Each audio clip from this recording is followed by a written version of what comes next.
A book. Number 2 in your book all time with regard to his ability to take a punch. Code number 1. Let's put it like that. Code number 1. Code Fantastic. number 1. All right. Do we have another telephone call?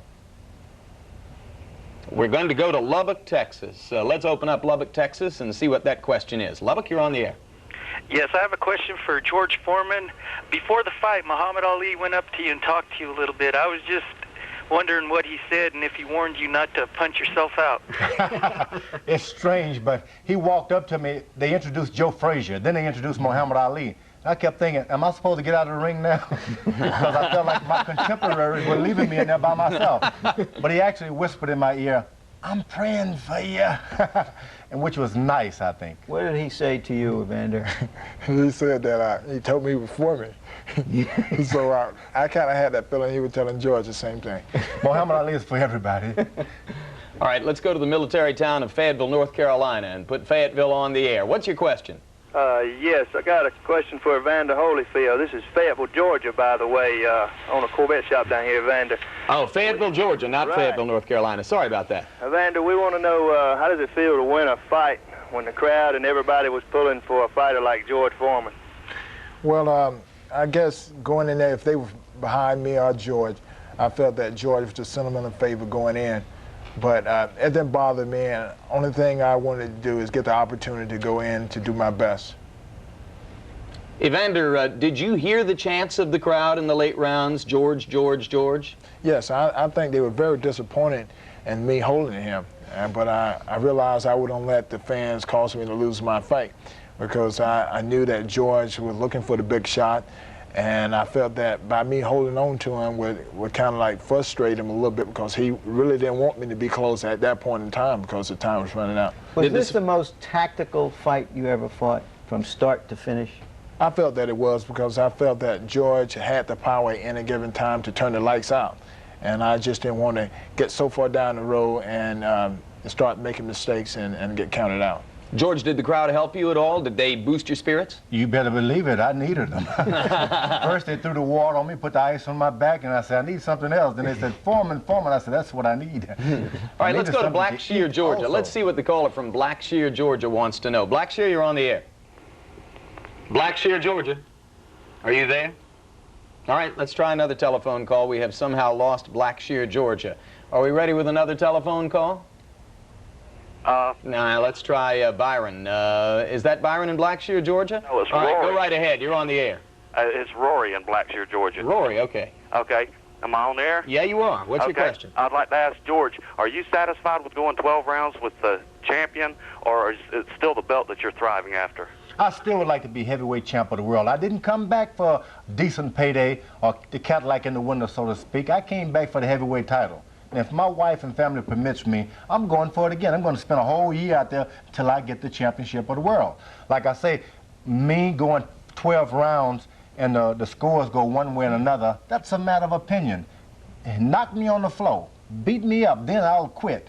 But if you can't do that, I'll be here. Now, Evander, don't hit me now. But I'm enjoying what I'm doing. I'm having a wonderful time being my age and being productive. I made at least $100,000 for that fight. I think you made a considerable amount more than that, George. Let's go to Byron, Georgia. We have, once again, a call from the great state of Georgia. Byron, are you on the air? Yes, sir. My question is for heavyweight champion Evander Holyfield. Evander, could you tell me, were you as mentally prepared for your fight with George Foreman as you were with your fight with Buster Douglas? Yes, I were. I look at each and every fight as a big move for me, and I hope to get better each and every fight. So I had to be more in tune with my mind for George than any other fight because it was a bigger task.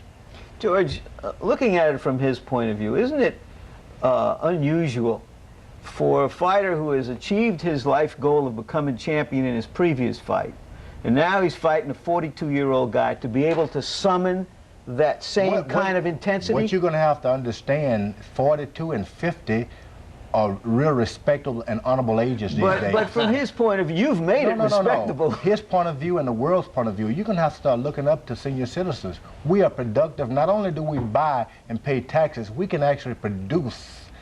And we physically are able to meet any challenges that are put out to us, as with that Schwarzkopf fellow over there. We can do it, and people are going to have to look that gray hair means nothing, but you got 12 rounds to go.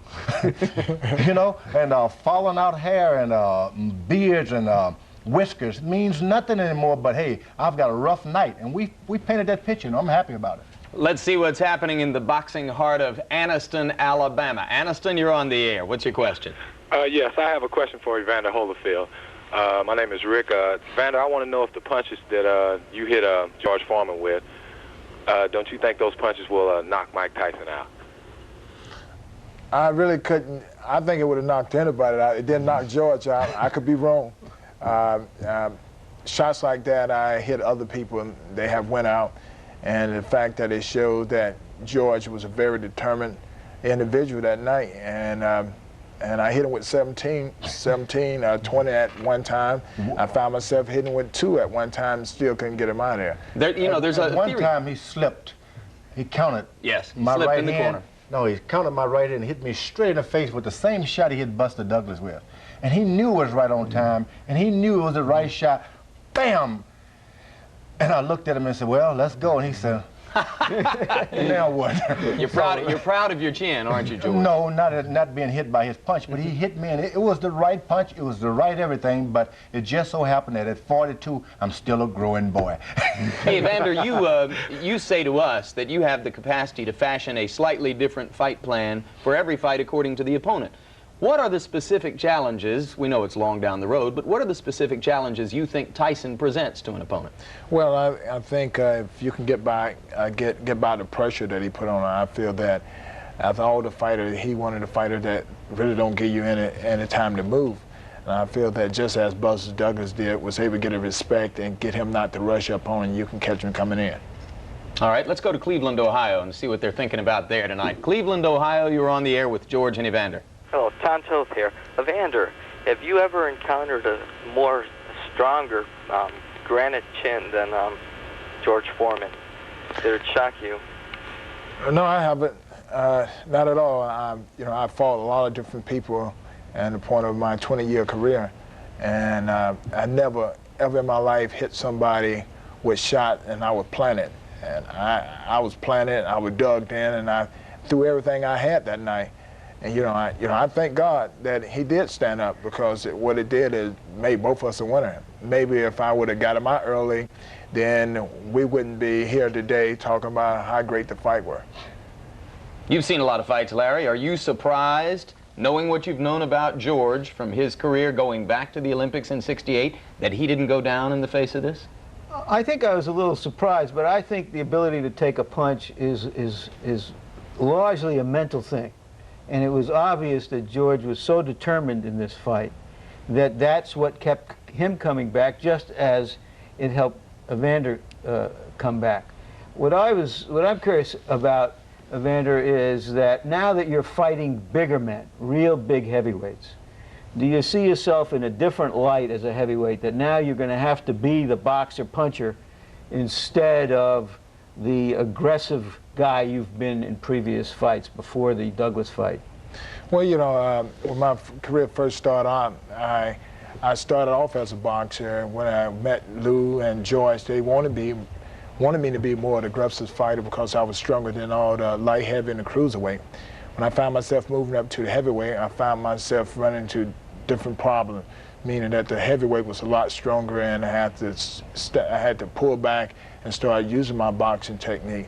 And so, as my career bloomed, I realized that to order to be successful, I'm gonna have to be smart enough to be able to know when to get in there and fight and know when to get out. All right, let's go to the neighborhood. New York, with a question for one of the fighters. New York, you're on the air. Yeah, this question is for the champ. Evander, has anybody ever hit you as hard as George did? No, not in a long time. I feel that George is foremost the strongest fighter I ever fought. He's the only guy that I hit and knew I hurt, but was able to still push me backwards and get me off balance. And that shows that the determination and the drive that he had. George, it was part of the strategy was it not, to be able to push Evander and move him around the ring with your forearms and occasionally with your hands? Were you successful in getting him off balance? I was totally successful. What I didn't anticipate was that he would stick to his boxing tactics. You know, hit me with a good shot, I hurt him and then move out of the way. Hit me with 6 and then move out of the way. I didn't anticipate him constantly doing that. I thought he would revert back to trying to slug it out with me. But then again, I wanted every young man to look over at his dad about the 10th, 11th round and say, Dad, I didn't know you could do that. And I wanted to stay there and take everything he had for the sake of every young boy watching it with his granddad. Well, as a fellow 42-year-old, let me assure you that I looked over at Larry in about the 10th and the 11th round. I don't want to import a Larry. Hey, let's go back to the subject of your chin for just a second. Some of the writers and columnists who are following up on the fight are saying that you showed a change in character. You showed a step forward in your personality because you hung in there and took the punishment and stuck the fight out. It was not holding in there. I had some points up on that. Oh, yes, absolutely. And you got to understand, if there was a chin tested, it was the great Evander Holyfield's tested. I was the bigger man. I've got the 65 knockouts. He took those punishing punches and came back, and I hit him with good straight right hands, punishing left hooks. He took it. If anyone wants credit for having a great chin, it's not George Foreman. I was the big guy. He has the credit. He needs to take the credit for that. That chin of mine is just normal. Normal. Let's go to Mobile, Alabama, and see what the question is there. Mobile, you're on the air. Hi, my question is for Evander. What is there that would stop a Holyfield-Tyson match from happening? Well, Don King. That's the only thing that's stopping it right now. I'm looking forward to fighting Tyson. I'm sure Tyson looking forward to fight me. And what Don King got to realize, I'm the champion right now at this time, and there's no reason for me to run behind Tyson. And if he want to give Tyson an opportunity to be a champion again, then they have to come my way and negotiate the contract on fair terms. What do you mean by fair terms? Well, when I mean fair terms is what the rules and regulation always stipulate. The champion get 2/3, 75%, and the challenger get you know, a 1/4. And so I'm looking forward to doing what's supposed to be done. But isn't Mike Tyson really a big draw? Wouldn't he help to create a gigantic purse, and shouldn't he deserve more than the normal challenger? Well, yeah, I look at it this way. When Tyson was the champion, I was the challenger. I was a draw as well. But Don King told me I couldn't draw flies to a picnic. And I was, with me, I was man enough to say, well, I want the opportunity, and I'm looking forward to just fighting him for whatever I can get, just to get the opportunity to fight for a title. And so in this situation, Tyson got to do the same thing. I'm not saying that he's not a big draw, and I know that he's a big draw, but I'm the champion at this time, and if he wants the opportunity, then he had to fight under the terms of the contract. There have been a lot of flies to your last 2 picnics. They were the 2 biggest drawing cards in the history of the sport. A lot of flies. You saw Tyson Ruddock 1. What do you expect out of Tyson Ruddock 2? I expect a better fight. Of course, if Razor Ruddock, you know, he fought last time with 1 hand, I'm sure fighting with 2 hands, he should be better. And I guess if Tyson fight the same way, then the fight can go either way. George, you have an opinion on Tyson Ruddock? I didn't see the first one, but they're both great fighters, so why not look forward to a great fight? All right, let's do. And let's turn to Yonkers, New York, where we have, I'm told, a highly amusing question for Big George. Yonkers, you're on the air. Yeah, this is Bob Kenny from Yonkers, New York, and this is for the former champion, George Foreman. George, what do you plan to do with the money you made, and are you going to pay your cheeseburger bill when you're done? I can tell you this, I've made enough money to buy my own fast food franchise, chain anyway, and it's going to be a success because I'm going to buy all the burgers myself. Hey, there's a suspicion that some of us harbor that some of this cheeseburger stuff is hype, that in fact, you're not crazy enough to have spent all of the last 6 months eating cheeseburgers, pizza, and ice cream, and that there had to be a high percentage of fish and poultry and complex carbohydrates in that diet. How true is that? Turnip greens. Turnip greens. With turnips, cornbread, crackling bread, chitlins, pork chops with gravy, rice. You hungry, Evander? That's my type of food. I know that's your type of food. That's the type of food they eat in Montebello, Alabama. Gentlemen, let's turn our attention to Montebello, Alabama, where they might be eating chitlins tonight. Montebello, what's your question? Good evening, gentlemen. I'd like to ask a question to Evander Holyfield. I've been watching him since his Olympic I guess debacle is the best word for it. And I've noticed since, I guess it was the Dokes fight when I first saw it, that when he fights in the middle rounds of long fights, he seems to take the beginning of the round off and then flourish at the end of the round to win that round. I was wondering if that's an intentional move on his part or just unconsciously he does that. Well, you know, my strategy is to go in each and every round to take the lead, but look forward to the middle of the round when a lot of time my opponent think I'm hurt because I'm moving around. They feel that, well, if he's not punching, something's wrong. And a lot of time I want them to think that, and they waste a lot of unnecessary energy. Then come in the last 30 or 45 seconds, I'm able to catch them with a lot of good shots, if not knock them out. The next round, they come in with their mind all bent because of the punishment that they took in the previous round. George, when Sugar Ray Leonard came back to defeat Marvin Hagler after a lot of time off, he employed the strategy of flurrying in the last 30 seconds of each round and conserving energy and using that tactic to impress the judges. Did you consider something like that? They want to win by points. Yeah. They can actually rehearse in the gym what they're going to do in the fight. All I do is knock people out, and how can I rehearse that? I didn't want a decision. I didn't want to win a decision. I wanted a knockout. And until the final bell ring in the 12th round, I was still seeking a knockout. George, that's what I was trying to do. George, if you had fought in your present style, which is more relaxed and purposeful than you did when you were younger, how much of a better fighter would you have been? It's hard to say because I became heavyweight champ of the world, so it all was not wrong. Right. I was successful to a certain degree. I fought great fighters like Muhammad Ali and Joe Frazier. Even on your best night, the only thing they can whip certain guys like that, even Evander Holyfield, is time itself, not so much as what you do. My style fits in for today. I may have been out of style 15 years ago. I personally am of the opinion that tactically you're a considerably better fighter than you were at that time a long time ago. And there are some who say it would have been interesting to see this fighter in that body. But this fighter goes with this body, right? This fighter goes with that body, and this body is the body of the 90s. We're wearing out the phone lines, gentlemen, in Georgia and Alabama, but let's keep it up because we're having fun. Huntsville, Alabama, the Rocket Town. You're on the air. What's up? Yes, hello. I just wanted to ask Evander Holyfield how he felt about that typical George Foreman uppercut with the left hand, that one he walks in with, and then he throws that short left hook. Well, that uppercut that he steps in and throw is one that almost got me. And because when he hit me, put an instant knot on my head right then and there. And it was just a glazing shot.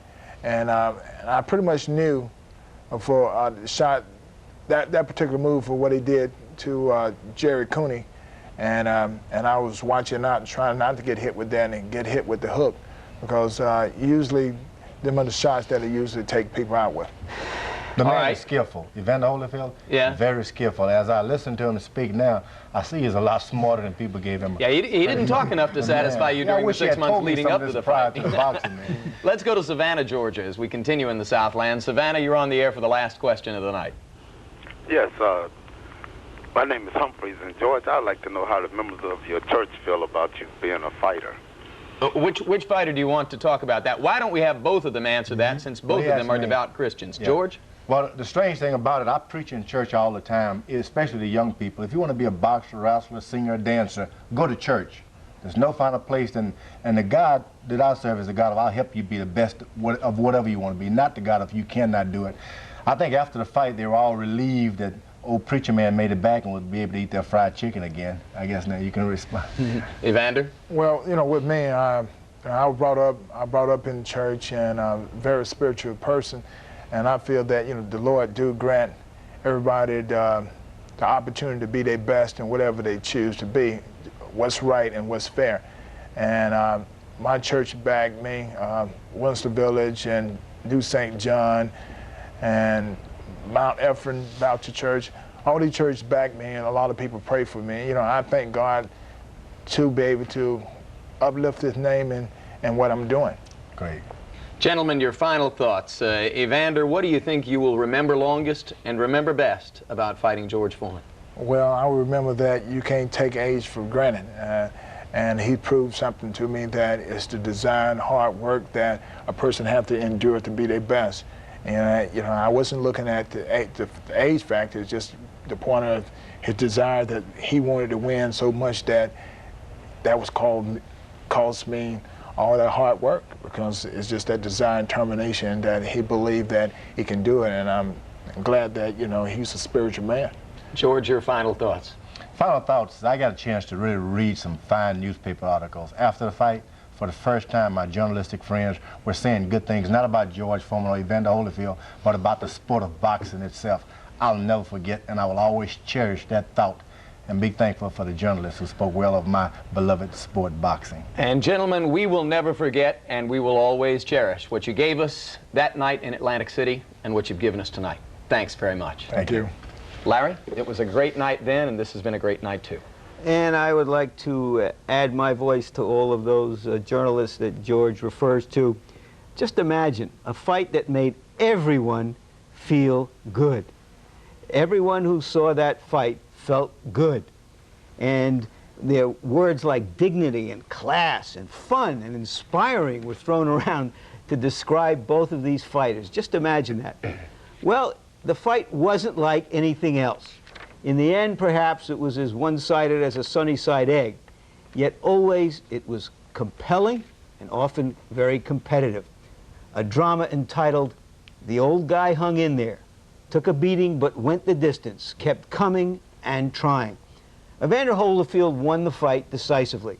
George Foreman won our hearts just as decisively. And that's the stuff of champions and heroes. Thank you, gentlemen. Thank you. And thank you, Larry. You know, one of the things that distinguishes boxing from all other sports is that so much of what we say and think about it is personal, subjective, unsupported, and undisputed by numbers and statistics. Discussion of Foreman Holyfield could go on for years, and surely in some quarters it will. Our aim this evening has been to help provide some fuel for that discussion, and we hope we've done so. We thank you very much for being with us. Good night. World Championship Boxing returns to HBO from Reno, Nevada on May 18, when Hector Camacho takes on Greg Haugen in a 12-round junior welterweight fight. The executive producer of HBO Sports and the producer of Holyfield versus Foreman was Ross Greenberg. The director was Mark Payton. The replay producers were Michael J. Whalen, David Harmon, and Brian McDonald. The associate producers, Kendall Reed and Kirby Bradley. The production manager was Russell Gabay, and the technical supervisor was George Wenzel.